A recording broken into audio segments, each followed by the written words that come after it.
Good day everyone. So the topic that we are going to tackle in this video is all about Asian regionalism.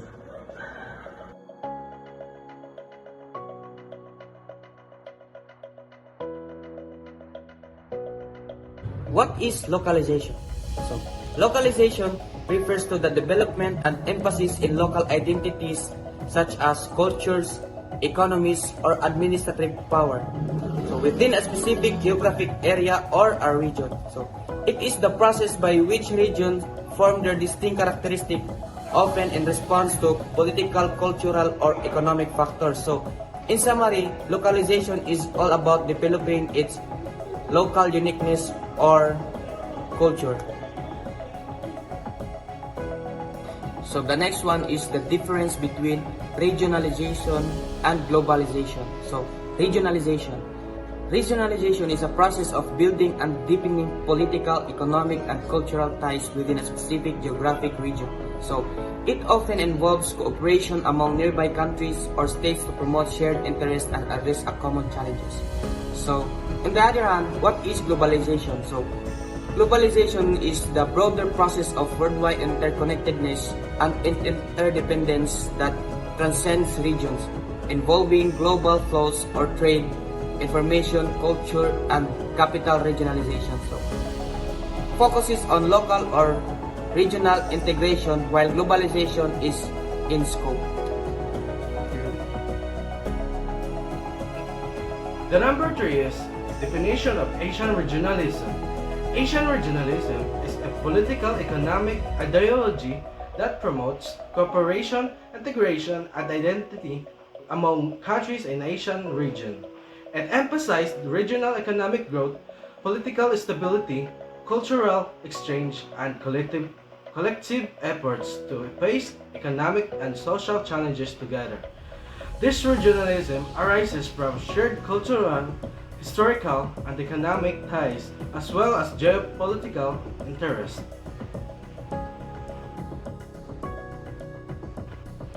And the number 4 is why there is Asian regionalism. Asian regionalism exists because countries in Asia share geographic proximity, historical and cultural connection, similar development goals, and economic interdependence. It aims to foster stability, economic development, reduce poverty, and strengthen the region's voice in the global economy. Regionalism can be also to be response to challenges of globalism by emphasizing regional autonomy and cooperation. The rise of Asian regionalism is a natural response to the realities of globalization and shifting power dynamics. As a global trade, technology, and political influence become more interconnected, Asian countries see that benefit forming strong regional bonds to safeguard their interests. For example, by cooperating on trade and infrastructure, they can reduce reliance on Western economics. Regionalism also enables collective response to the shared threats such as climate change, economic crisis, and pandemics, making it practical and strategic approach for long-term regional development and resilience.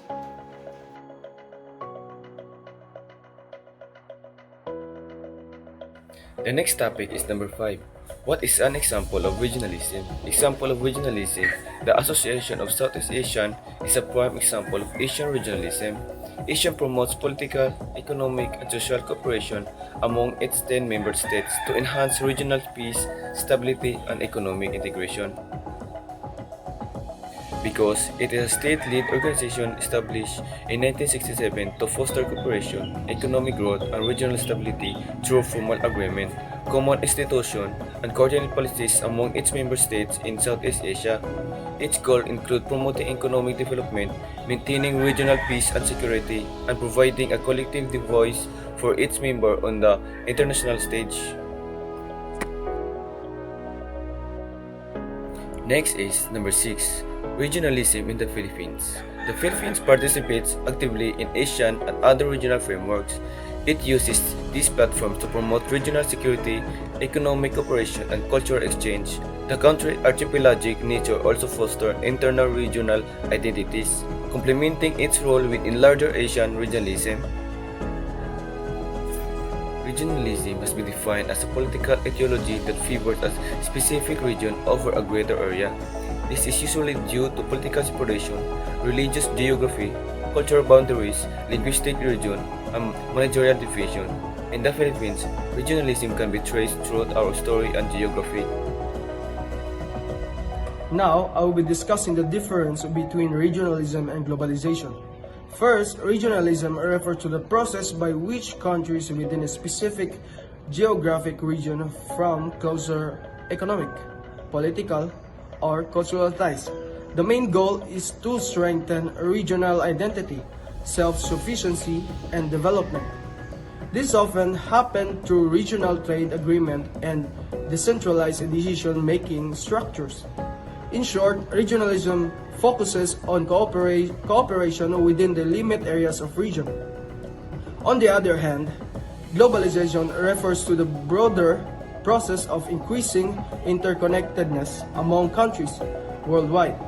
It promotes global economic integration, free trade, and the exchange of ideas, culture, technology, and capital on the global scale. Unlike regionalism, globalization seeks to connect the entire world, not just on region. Another key difference is their impact. Regionalism sometimes create boundaries and protectionism, emphasizing self-reliance within a region. Meanwhile, globalization encourages openness, multiculturalism, and the reduction of trade barriers internationally. Finally, the term of culture, regionalism, preserve cultural uniqueness and identity, while globalization can sometimes lead to cultural homogenization, where cultures become more alike. In summary, regionalism impacts a specific region while globalization influences the whole world. Both have advantages and disadvantages, but together they shape how countries interact today.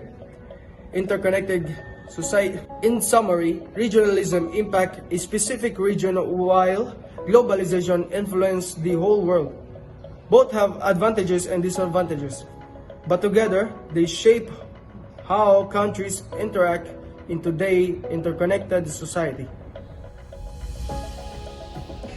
The eighth topic of Asian regionalism is factors leading to greater integration of Asian region. There are 6 factors. Number 1 is trade, 2 is similar culture, 3 is common goals, 4 is geopolitical interests, 5 is infrastructure development, and lastly, number 6, regional institution. Number 1, trade, historical and current commercial relation within Asia and with other continents encourage economic independence. Number 2, similar culture, shared cultural traits among Asian countries, facilities, smoother cooperation, and negotiation. 3. Common goals, mutual recognition of the benefits of integration for economic growth, are regional stability, and drives collaboration. 4. Geopolitical interest, security concerns and strategic alignments promote partnerships. Number 5. Infrastructure development, improved connectivity supports trade and mobility. Lastly, number 6. Regional institution, entities like ASEAN and Asia-Pacific Economic Cooperation facilitate deeper integration.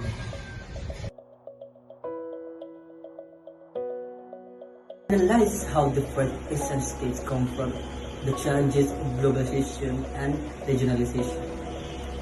Asian states confront globalization and regionalization challenges by embracing regional trade frameworks, enhancing political security cooperation integrating climate and sustainable development mission, promoting cultural exchanges and investing in infrastructure. Those changes reflect a mix of national priorities and collective regional goals, enabling them to navigate complex global and regional dynamics effectively.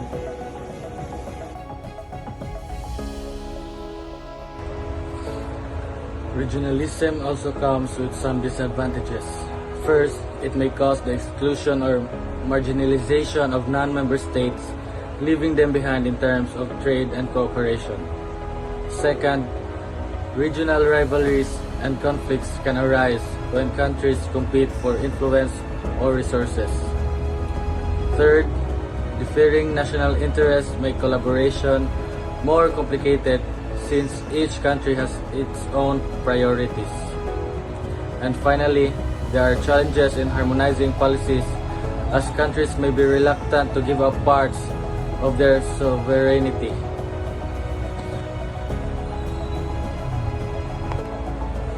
On the other hand, regionalism also brings many advantages.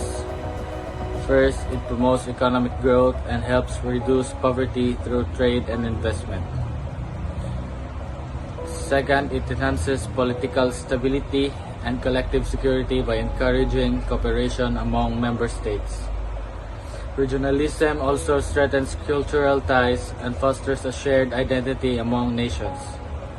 And lastly, it reduces vulnerability to global economic shocks since countries can support one another through mutual cooperation. New Asian regionalism refers to an evolving form of cooperation marked by more flexible, inclusive, and norm-based integration efforts.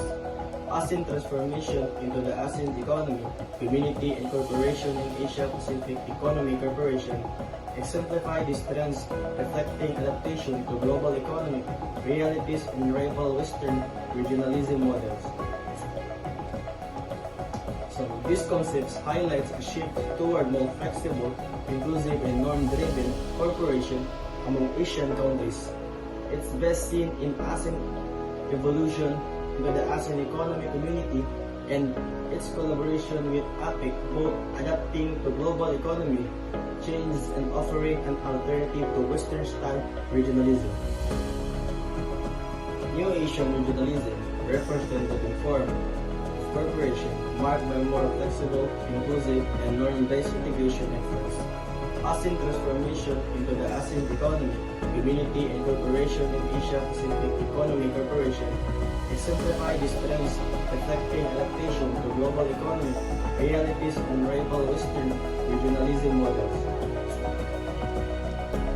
So these concepts highlight a shift toward more flexible, inclusive, and norm-driven cooperation among Asian countries. It's best seen in ASEAN evolution into the ASEAN economic community and its collaboration with APEC, both adapting to global economy changes and offering an alternative to Western-style regionalism. The impact of regionalization to globalization. Regionalization complements globalization by creating integrated sub-global economy zones that can participate more effectively in global markets. However, it can also act as a counterbalance by promoting regional autonomy, sometimes limiting global openness. The interaction is complex and dynamic with regional ties shaping global trade pattern and vice versa. So the regional strengthen globalization by forming tightly connected economy zones that can better engage in global trade. At the same time, it can push back against globalization by encouraging regional independence and limiting openness. The relationship is dynamic, regional and global force constantly shape each other.